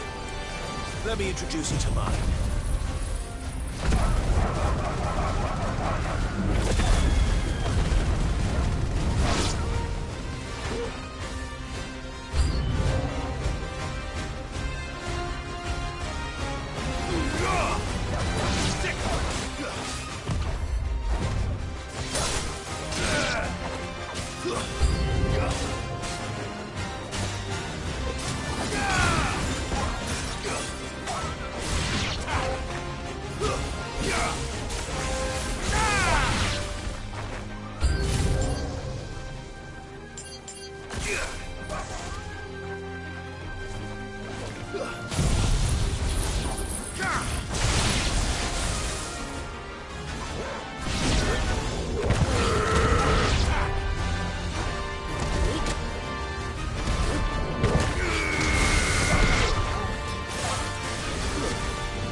And then there was one.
Don't stop!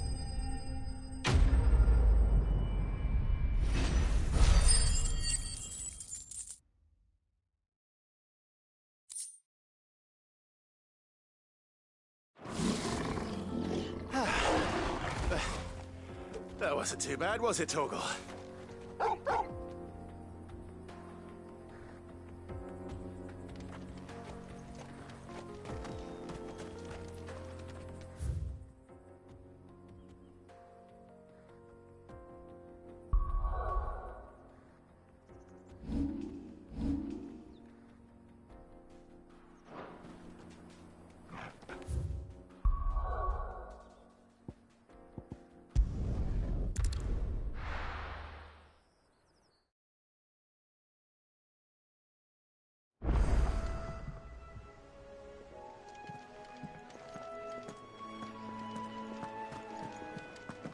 We need to find a way into Drake's tail. And we will. Together, this time.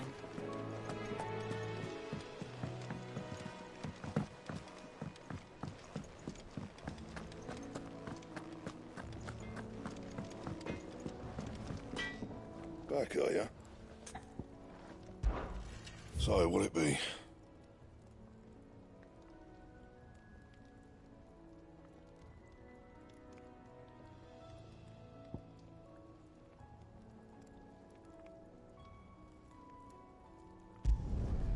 Should last you a good while.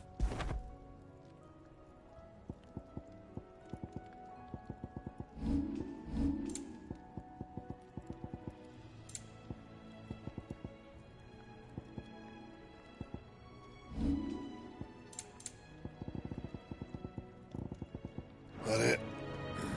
Fine.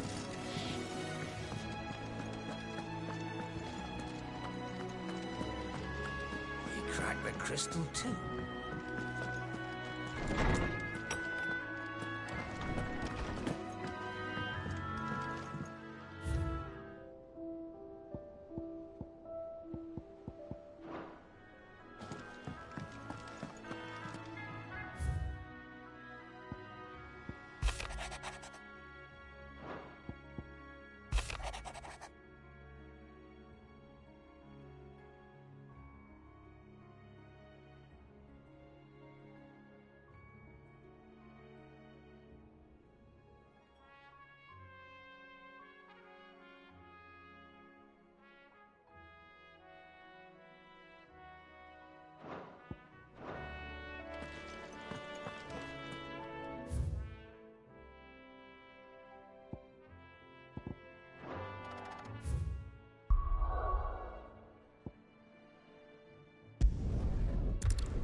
Bloody crimson caravans scooping up the best customers. Leave some for the rest of us. Hurry, man. I must leave for the meeting post haste. I am hurrying, my lord.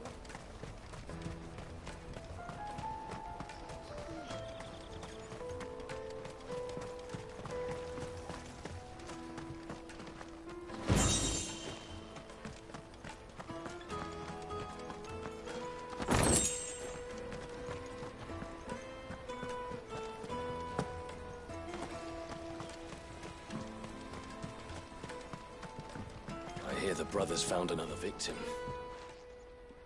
Ah, a soldier like yourself could do with hearing this.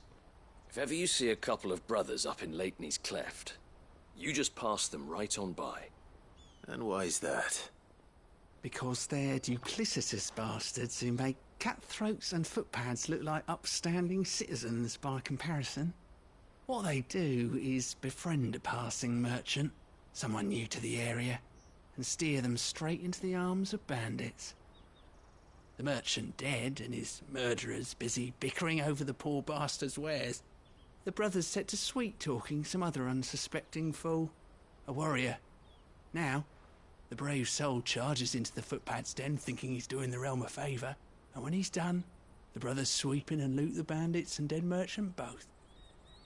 Yeah, there's a lazy sort of cunning to it, I suppose. You'd think they'd run out of bandits eventually. So close to Boglad? Not bloody likely. I suppose you're right. Anyway, if you run into them, you steer clear. Or better yet, give them a damn good hiding. I only wish I had. Thanks for the warning.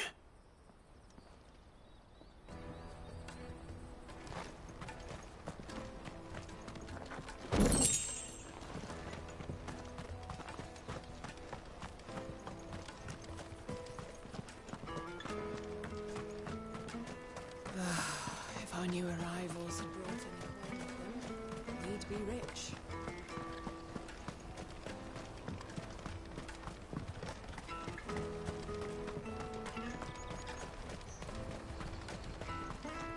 Out of my sight, wretch!